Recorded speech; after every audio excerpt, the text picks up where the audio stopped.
देश के प्रधानमंत्री मोदी ने 400वें गुरु तेग बहादुर के शहादत दिवस को मनाए लाल किला से। साथियों, लाल किला से मनाने का उनका उद्देश्य था, क्योंकि लाल किला कहने के लिए कि लाल किला से औरंगजेब ने गुरु तेग बहादुर को सर कलम करने का आदेश दिया था। तो साथियों, तो प्रधानमंत्री मोदी ने भी लाल किला का ही चुनाव किया कि वहीं से उनका शहादत दिवस मनाया जाए प्रकाश पर्व के रूप में। उसमें हजारों की संख्या में सिख पहुंचे थे और भाजपाई के लोग भी पहुंचे थे। तो साथियों, ये लाल किला ही क्यों उन्होंने चुना? क्या इसी उद्देश्य से कि एक ऐतिहासिक है कि औरंगजेब ने उन्हें आदेश दिया था? साथियों, उनका उद्देश्य मुख्य रूप से ये है कि किस तरह से देश भर में हिंदू मुसलमान का तो झगड़ा वो लगवा ही रहे हैं, कोई भी तरीका नहीं छोड़ रहे हैं। अब जो है कैसे इतिहास को खोद करके ऐसा चीज़ निकाला जाए जिसमें हिंदुओं और सिखों के बीच में झगड़ा तो पहले से लगा हुआ है, अब मुसलमानों और सिखों के बीच में झगड़ा लग जाए। तो साथियों, इस उद्देश्य से उसने लाल किला को चुना।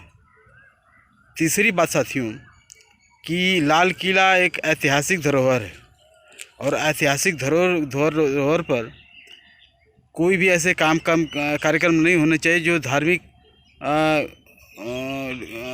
उद्देश्य से बनाए गए हों। लेकिन साथियों, मोदी ने ऐसा ही काम किया। चूँकि भारत एक सेकुलर राष्ट्र है, इसलिए किसी धर्म विशेष का कोई भी कार्यक्रम ऐसे सार्वजनिक स्थल पर नहीं होना चाहिए। लेकिन मोदी ने ऐसा किया क्योंकि साथियों, आज जो है प्रकाश पर्व मनाया जाएगा, कभी ईद मनाया जाएगा, कभी होली मनाया जाएगा, कभी दिवाली मनाया जाएगा।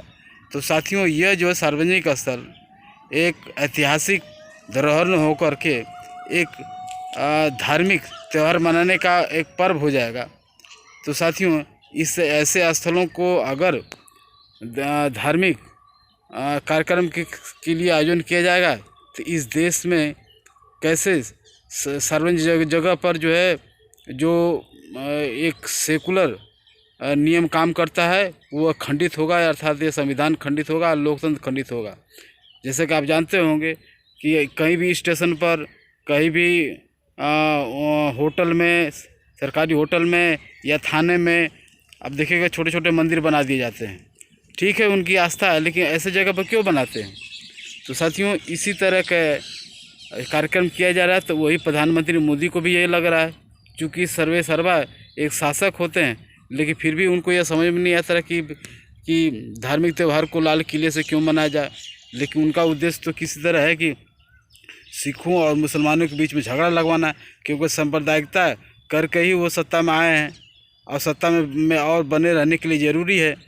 इसके लिए देशी विदेशी पूंजीपति और खुश है कि किस तरह देश भर में झगड़ा लगवाया जा रहा है। साथियों, पूंजीवादी व्यवस्था का यही चरित्र है कि पूंजीपति वर्ग की सत्ता बनी रहे, उनकी लाभ मुनाफा बने रहे। इसी तरह झगड़ा देश में फैलाने होंगे ताकि मजदूरों किसान के आंदोलन को रोका जाए।